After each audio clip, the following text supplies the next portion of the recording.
Nama Prabowo Subianto masih menjadi sosok yang diharapkan masyarakat untuk maju dalam kontestasi Pilpres 2024 mendatang. Berdasarkan survei yang dilakukan lembaga Populi Center, elektabilitas Prabowo dalam survei mencapai 18,3%. Peringkat di bawah Ketua Umum Partai Gerindra itu secara berurut yaitu Ganjar Pranowo 9,9%, Anies Baswedan 9,5%, Ustaz Abdul Somad 6,2%, Ridwan Kamil 5,8%. Menurut pendapat analis politik dan ekonomi Rustam Ibrahim, jika Prabowo maju lagi menjadi calon presiden, maka yang paling prospektif memenangkan Pilpres 2024 adalah pasangan Prabowo dan Ganjar Pranowo. Dengan catatan, kata Rustam, mereka harus memberi konsesi yang besar kepada Nahdlatul Ulama dan perwakilan Islam moderat lainnya. Dalam survei itu, sederet tokoh juga punya peluang, tetapi elektabilitas mereka di bawah 5%, terdiri dari Sandiaga Salahuddin Uno 4,8%, Tri Risma Harini 4,2%, Agus Harimurti Yudhoyono 3,8%, Gatot Nurmantio 2,4%, dan Khofifah Indar Parawansa 2,2%.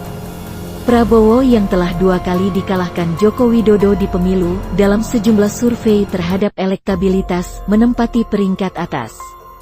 Survei yang dilakukan oleh lembaga Center for Political Communication Studies yang dirilis tanggal 11 Maret tahun 2020 lalu, menyebutkan Prabowo berpeluang kembali maju pada pemilu 2024 karena memiliki elektabilitas tertinggi, yakni 22,7%.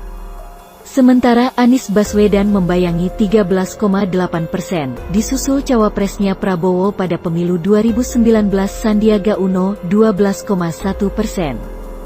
Dalam focus group discussion yang digelar sebelumnya untuk menjaring aspirasi pemilih milenial, dipasangkan sejumlah nama yang berpeluang untuk dimajukan dalam Pilpres 2024. Dari hasil survei kepada masyarakat, pasangan Prabowo Puan unggul dengan elektabilitas 32,1%, tetapi ditempel ketat oleh Anies Sandi 29,8% atau hanya terpaut sekira 2%. Paket Prabowo Puan diperkirakan menjadi kandidat kuat yang bakal diusung koalisi PDIP Gerindra. Meskipun demikian, langkah tersebut juga mendapat tantangan dengan menguatnya elektabilitas baik Anies maupun Sandi. Jika dipasangkan, kekuatan Anies Sandi mampu mengganjal elektabilitas Prabowo Puan. Selanjutnya, elektabilitas Gubernur Jawa Tengah Ganjar Pranowo 8,5%, Gubernur Jawa Barat Ridwan Kamil 5,8%, Menteri BUMN Erick Thohir 4,1%, Ketua DPR Puan Maharani 3,6%, Wali Kota Surabaya Tri Risma Harini 2,9%, dan Menko Polhukam Mahfud MD 1,6%. Lalu ada mantan calon Gubernur DKI dan Komandan Kogasma Demokrat Agus Harimurti Yudhoyono 1,4%, Menko Perekonomian sekaligus Ketua Umum Golkar Airlangga Hartarto 1,2%, dan Gubernur Jawa Timur Khofifah Indar Parawansa 1,1%. Selebihnya nama-nama yang ada meraih elektabilitas di bawah 1%. Namun Erick Thohir bila dipasangkan dengan AHY hanya 10,3%, Ganjar Pranowo Ridwan Kamil 7,3%, dan terakhir Airlangga Hartarto Khofifah 3,7%.